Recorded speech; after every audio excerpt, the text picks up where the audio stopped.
बिगड़ नहीं पाया।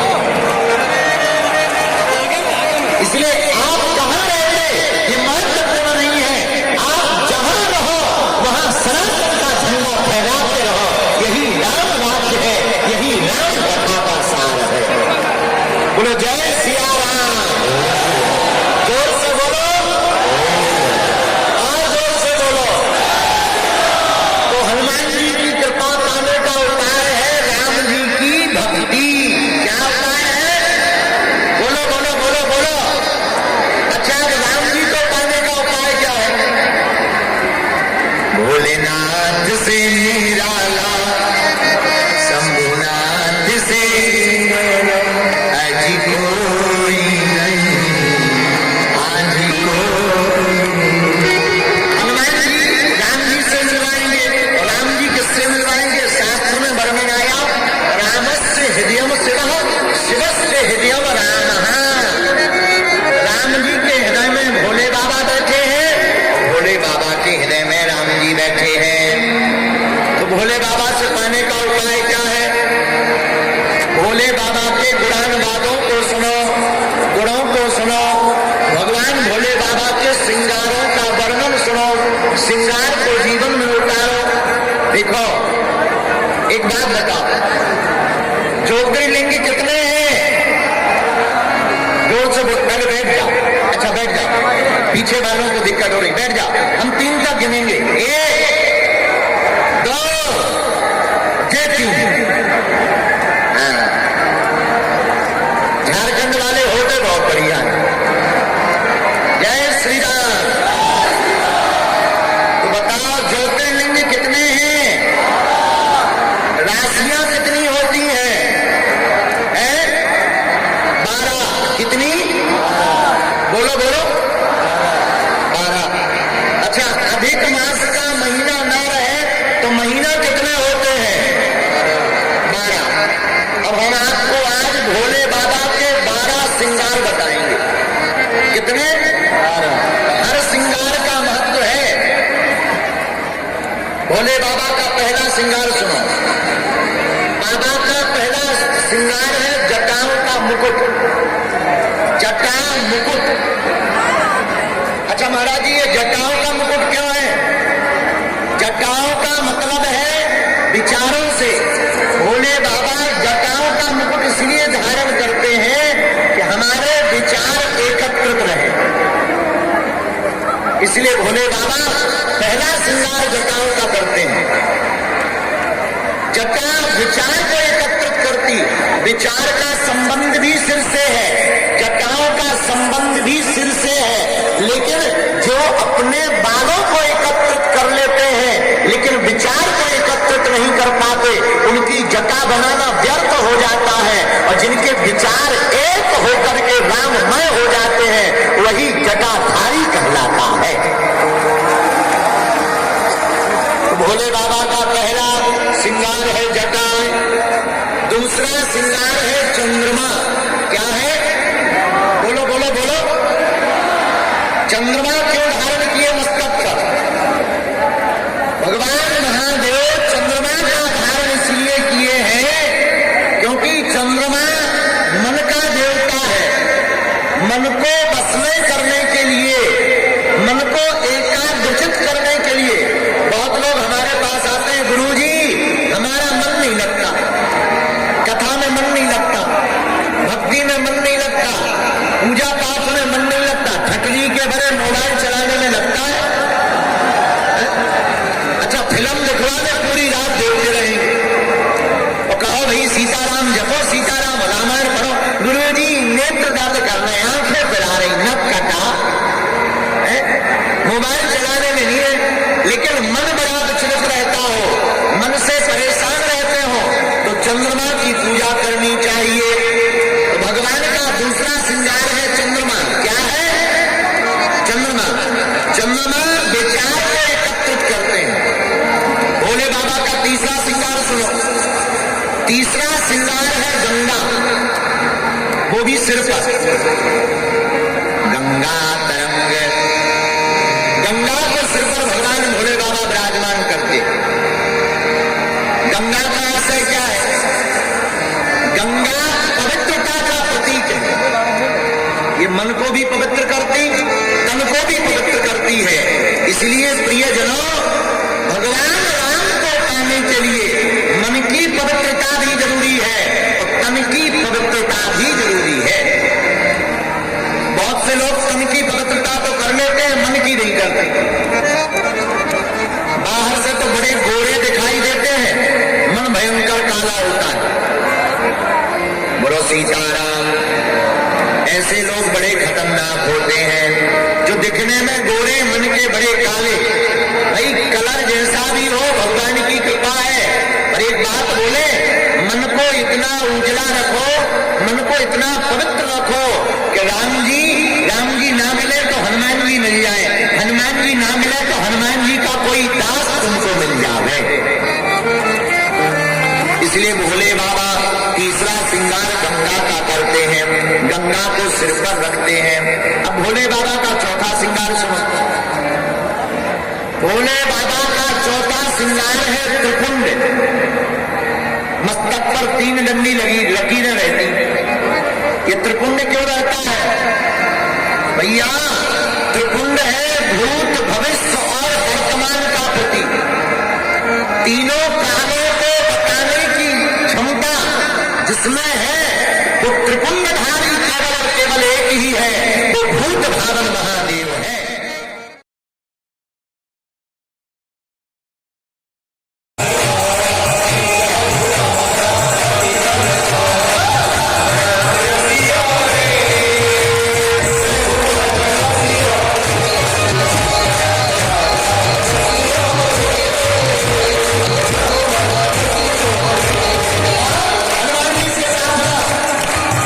कोई आवे,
तुम लोग आए तो थे पर्चा के चक्कर में, लेकिन हम बदमाश निकले, हमने हनुमान जी की चर्चा पकड़ा। पूछो क्यों? पर्चा से तो कुछ लोगों का भला होना था, हनुमान जी की चर्चा से सबका भला होगा। अच्छा, जीवन भर के लिए बागेश्वर बालाजी से कौन कौन जुड़ना चाहता? सही में? अच्छा, तुम गए हो? नहीं गए? जाना है? कब जाओगे? जल्दी आना। हमारी महिमा नहीं है, किसकी महिमा है?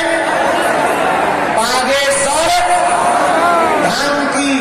3 पीढ़ियों से दरबार चल रहा, सन्यासी बाबा वहां साक्षात है बागेश्वर बालाजी। कहीं मेहंदीपुर बालाजी है, कहीं सालासर बालाजी है, लेकिन अपने मध्य प्रदेश में बागेश्वर बालाजी है। उनने सबकी झोली भरी, सबकी खाली झोली भरी। जाओ, तुम लोगों की भी खाली झोली बालाजी भरेंगे।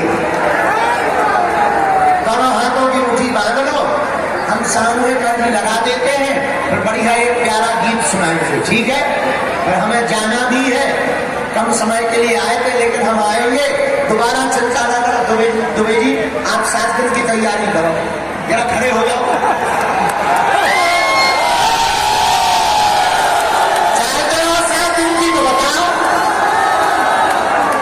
रुक जाओ, इसी मैदान में हो तो तुम्हारे घर पे, इसी मैदान में, ठीक है?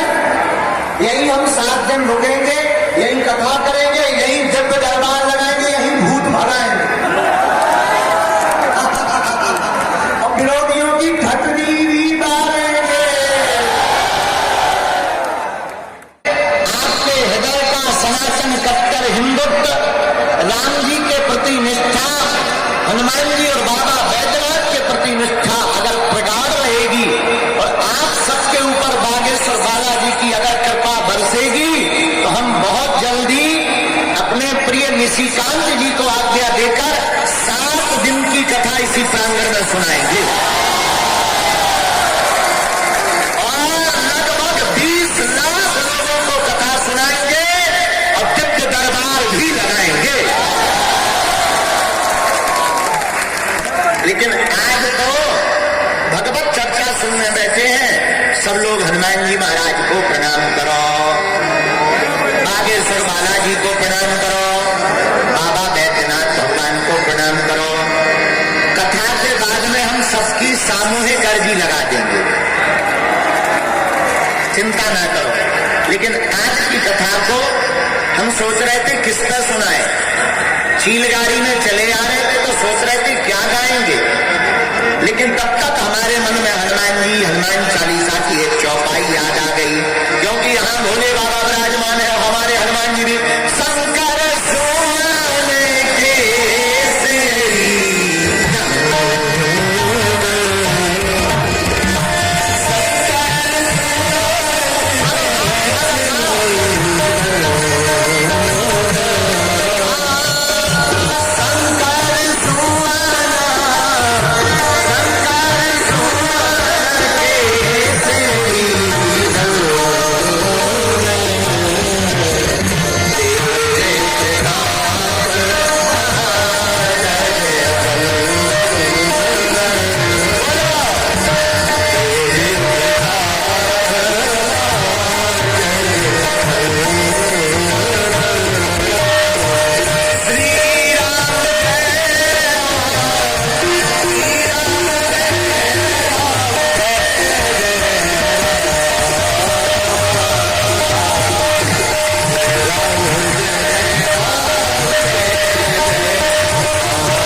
भूमि पर बैठे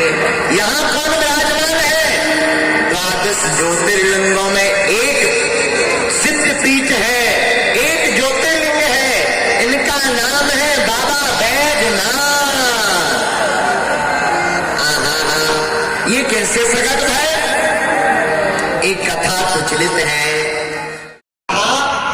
भले ही पर्चा ना बने, भले ही अर्जी ना लग पाए, जो भी भक्त सामूहिक अर्जी लगाएंगे, लहसुन प्याज मांस वगैरह बंद कर देंगे, महीने में एक बार, 2 महीने में एक बार, या आपको 5 महीने में भी एक बार शनिवार या मंगलवार का जब का समय मिले, आप बागेश्वर धाम की 21 अथवा 31 पेशी प्रारंभ कर देंगे तो वहां की सिद्धियों का ऐसा प्रताप है, जो अर्जी लगाओगे वो पूरी होकर के रहेगी।